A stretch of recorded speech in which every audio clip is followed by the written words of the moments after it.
Just working to make sure the clay has good contact, so I'm getting downward pressure. Starting off with a kind of like a coning down, but really it's just pressure to make sure it's on the wheel head. So I think what you're talking about is this, right? You cone it up, you get that volcano. Yeah. Okay. So yes, we want to just flare it out. And it's not like a huge dish that we're making. We know that if we flare it out this way as we cone down, it's not going to compress on itself and make an air pocket. So we can cone down. Now, one thing you could do is you know that the buildup is on the outside. So I'm going to wrap this part of my thumb along the outer edge as I compress, and you see how it starts to force the clay inwards. That way it doesn't have that divot. So we could do something like this. And we can come all the way up, and we won't have that divot. But usually what I do is both hands will move up. My right hand will creep up higher, and then they'll both come up together. Because I do want to have compression on both sides as a support. Well, where's that rib I was looking for? I could have sliced my fingers.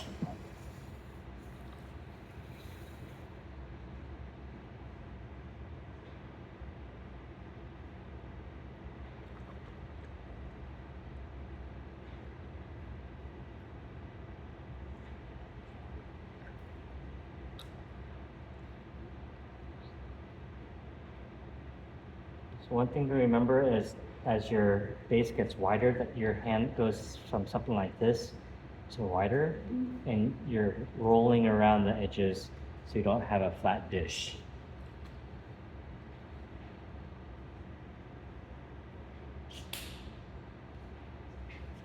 Mosquito? Yeah. And you're back. And you compress in. One thing I did want to address. So I noticed last week, some of you guys were pointing down that left hand was doing something more like at an angle, okay? Which means that your pot's gonna, your clay is gonna look more like this because you're coming at an angle. And that's fine as long as you get centered. But sometimes after you make your hole, it's harder to raise up because it's not already in its cylindrical form. So we want to make sure that that left hand is perpendicular to the wheel head. Okay? And oftentimes I'm using the palm of my hand, the back palm of my hand, because it's supported by my forearm, which is then supported by my body. Opposed to here, which is my middle of the hand, which is in all wrist motions. And wrist is not very strong at all. Okay, so if you find that you're kind of making this contact and you're pushing into it with your hands and your fingers in this mid part of your hand, you might find yourself struggling and just getting fatigued. Rather, come in with that back line and use that strength of your whole body to get it centered. I find myself when the side of my hand is like very low or yours like touching the wheel, it kind of feels like too much friction on like it's gonna burn. Down here? What do you just... That's your initiation. That's your initiation. Yeah, that's you like calloused over time, or yeah and no. So like you get like these strawberries and like sometimes they bleed and then you're like you gotta stop. But it's like when you're playing guitar and you've got calloused fingers and they bleed and you gotta stop. It's just part of it. The clay that we have has that sand in it, so basically you are sloughing off the dead skin and then eventually sloughing off the living skin until you're bleeding. We used to work with a clay called Soldate 60, which had bigger grains of sand, so like that would hurt a lot quicker. And then porcelain, you have less of it, or more it's fine. But that's just something that you need to... You're doing it wrong. Like you actually are touching your hand on that wheel. You just have built up calluses over time, so it doesn't... Yeah. So like I want to do that because that's flat. Right. If I'm up here, I'm kind of leveling it. I don't have that support. So you can have more water, and that might ease it a bit. But inadvertently, you will get a little bit more calloused and it will get like a little bit thicker, so you're not worrying about it too much. Got it. Yeah, but that is just part of it. Okay. I'm gonna down, I'm gonna compress a little bit that left hand. Come off nice and easy.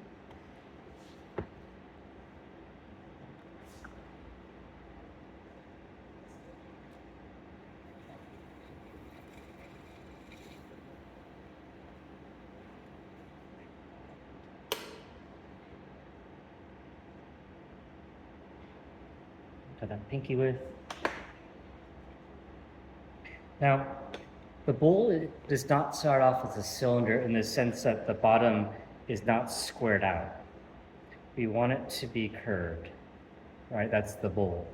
If you have like a flat bottom and it angles out, that's more like an angled cylinder rather than a bowl. So when we're opening up, we're going to do the same thing. I'm going to pull it out, and we're going to stop. But I'm not going to roll in my thumb this time. I'm going to smooth out the bottom. But once again, I'm not going to roll that thumb in. So a lot of people that start in the wheel seem to do this naturally, so that's great. We could continue that. But then it'd just be a heavier cylinder if we were making cylinders. So the one thing that we want to be wary of is that natural inclination to want to taper. We just have to remember that we're not going to do that. Okay, so to the best of your ability, you have to train yourself to not keep on adding pressure as we're raising our walls.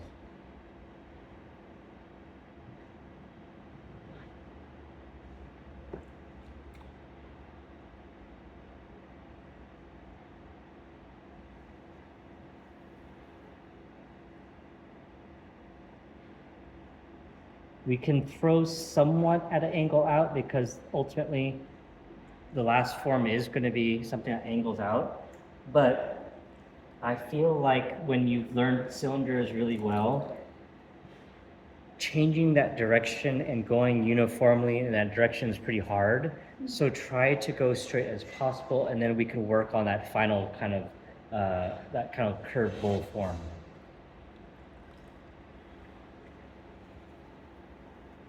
Depending on how wide your bowl is going to be, you are going to want to have a substantial amount of support clay underneath it as well.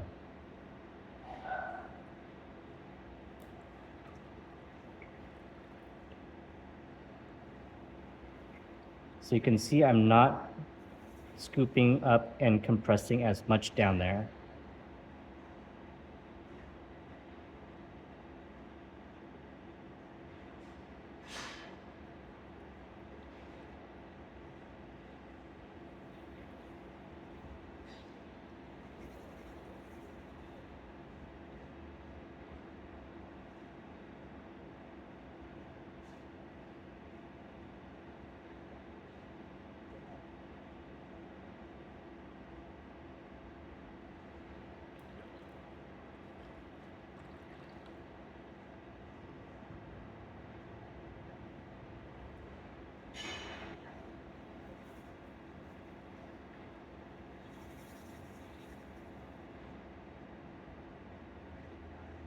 So I'm still making kind of like a flared bowl, or a flared cylinder.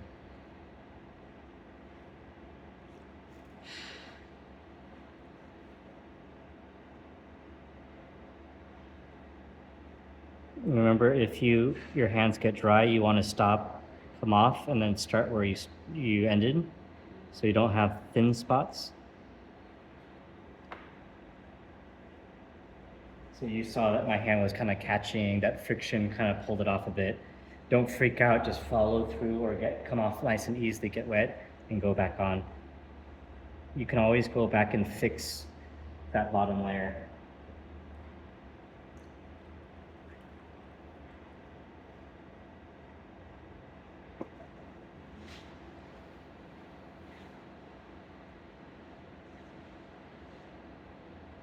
So I'm trying to keep this as straight as possible because a straight line is easier to do evenly than a curved line. So even though it's flaring out, it's still generally straight, okay?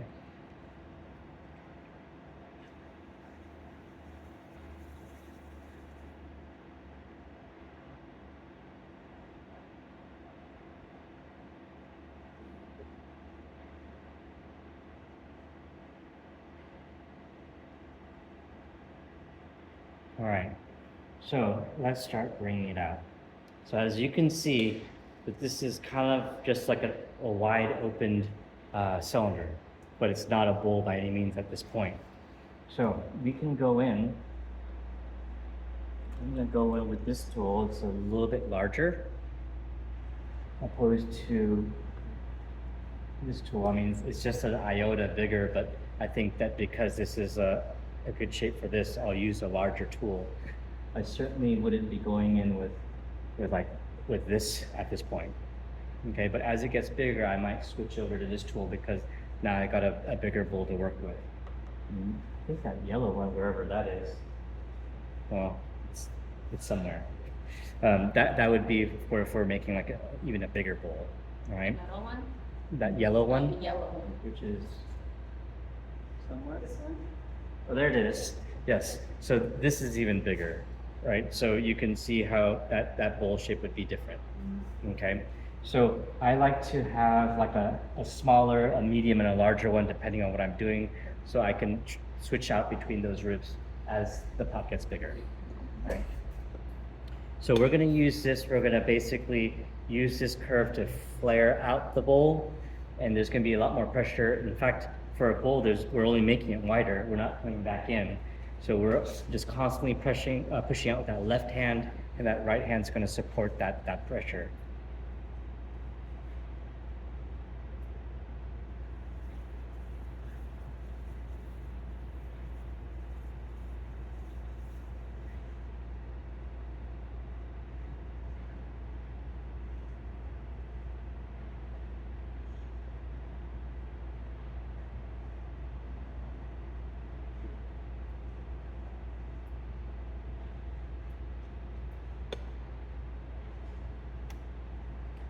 I find that near the bottom, I scrape off some of the clay just because it's at not the most perfect angle.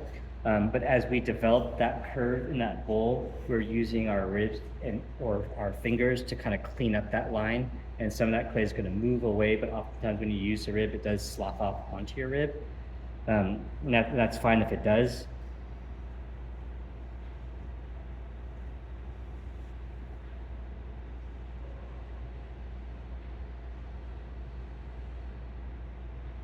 So depending on now what our bowl is going to look like, is it like a ramen bowl where it kind of comes up straighter, or is it like a fruit bowl where it comes up wider? We're going to start stretching this quite a bit.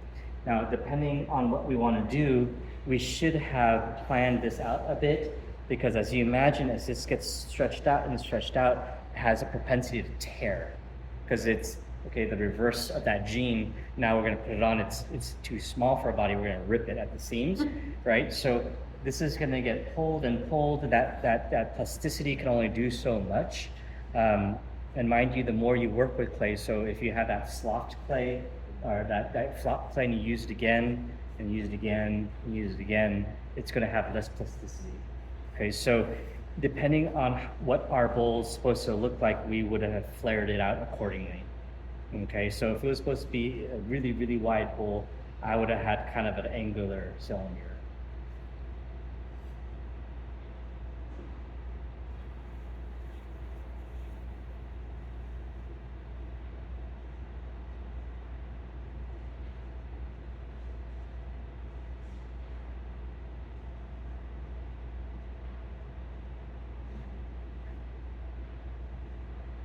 And as you can imagine, as it gets wider, especially near the top, it's going to get thinner too.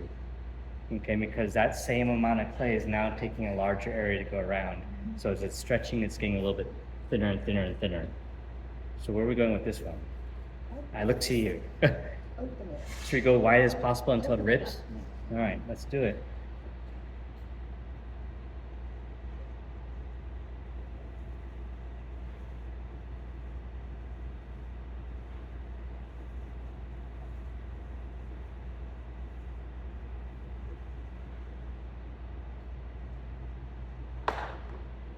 to bring out the yellow rib.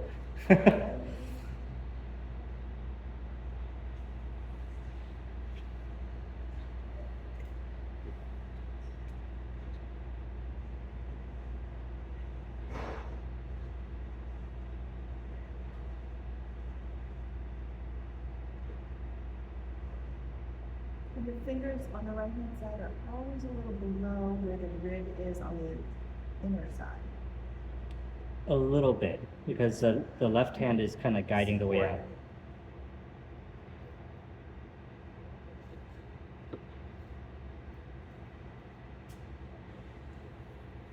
Enough. So pretty.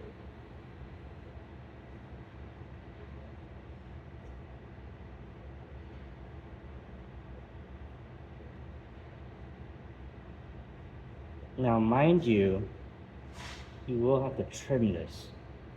So, if you have this bowl that's lips wider, then you may have a little bit of challenge resting it right down on the wheel head. So I've made big bowls where then I brought in like drywall pieces like that and just put the drywall there, put the bowl, and I'm kind of doing this thing because I don't want it to hit me. Okay. That makes sense? Sorta. So if we make a bowl that's so wide, it's not gonna sit on the wheel, right? I think these are like 14 inches. So suppose you have a big bowl that's 18 inches. Yeah. That's not gonna rest well on anything. So I would take a piece of drywall and just plop it on here and put the bowl on the drywall, which means this piece of drywall is like spinning around and it's gonna knock my legs out. Right. So then I am now trimming like so or something like this. So just be mindful as you're making your big bowl that you have to trim this guy too. Yeah. But this bowl you would do on a mat because you don't want to have to pull that off. Yeah, well, we'll see. How would you have trimmed the moon jar? The moon jar, we would trim on either what's called a chuck, or we might be able to balance it upside down. Just depends. So you can see that this bowl has quite a bit of a support down here. So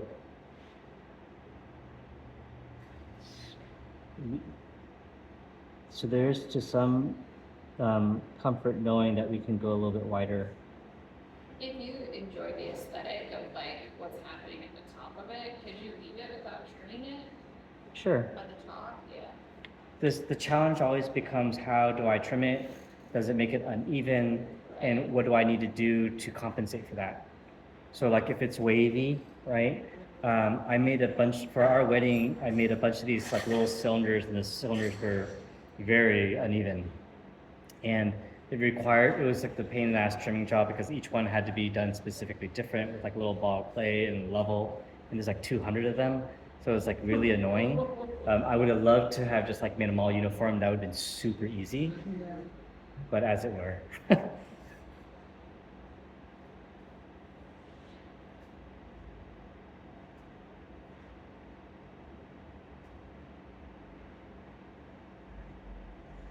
So the important thing I think with the bowl is what I call the travel on the interior side of the bowl. I hate it when you feel the bowl and there's like a lump that makes it uneven. So you can go through when it's time to trim it, kind of trim it out. Or you can make sure when you're using the rib, when you line it up, you can see if it's coming in contact.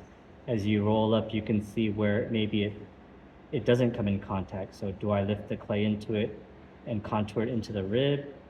Or do I use the trimming tool later to remove that clay? Okay, so this line here, I like to be very smooth. Right, so sometimes I'll find there's like a bump right here. It comes in and there's a little bump. But if I can make that smooth, I like it. That to me is a solid bowl. So if you like, you can kind of feel it gently, and you can kind of travel down, and you can see that it's relatively smooth. Okay? You can touch it if you like. Yeah. Yeah. So this is like the much denser section Mm-hmm. of the bowl. Mm-hmm. Yeah. Yeah. Mm.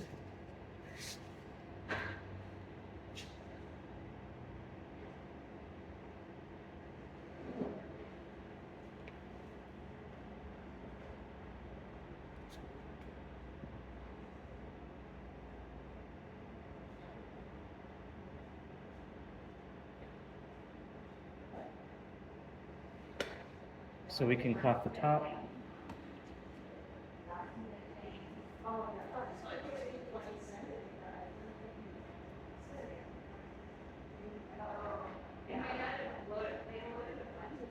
That totally makes me nervous.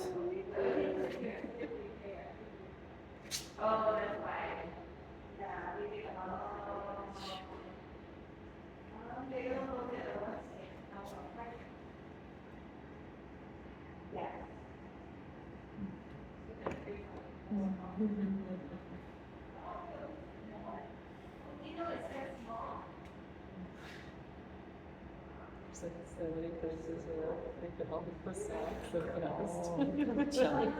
I don't know.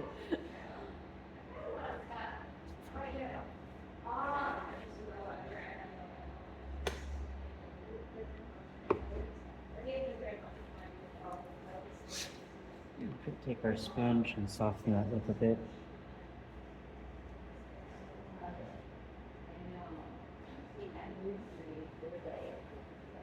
So it doesn't have that little layer from the cut.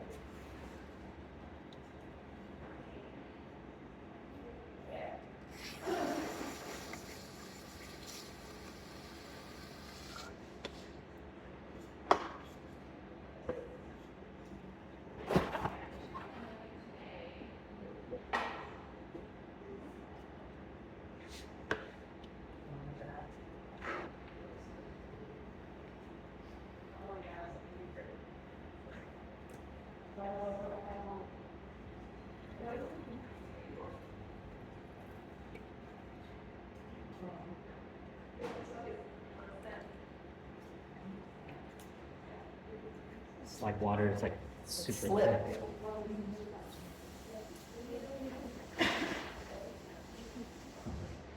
So yeah, so for something like this, I'd very much like to have a bat, but let's see how we do. How many pounds of clay did you start off with to get that size bowl? Oh, I don't know. Okay. I'm really bad with that kind of stuff, like measuring out. We were talking about that earlier. He goes, "Oh, I have X number of pounds. How tall should it be?"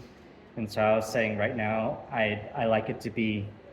I like for you guys, if you can get to like a pin tool width thick, I'd be really pleased. But more the question is, how comfortably did we get to that point?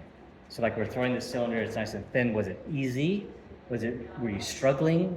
And that to me is more important at this time than like I have this much, make this height. I think when you get more proficient and comfortable, then you can do that. That's because it's more of a technical thing. But I don't think you need to concern yourselves with right now.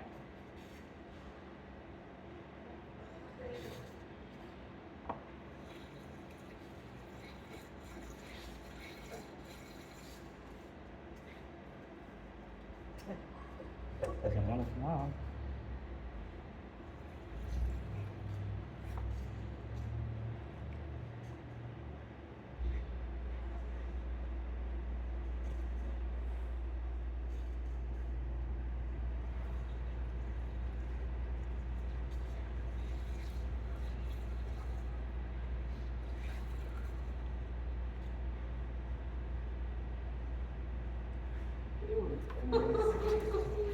Son of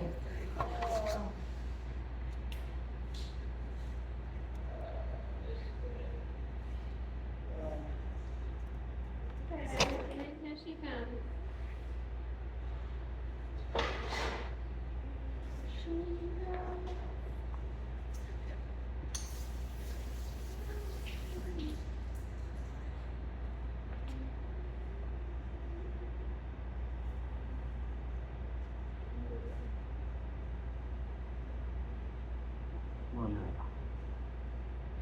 So don't get wet enough. Woo!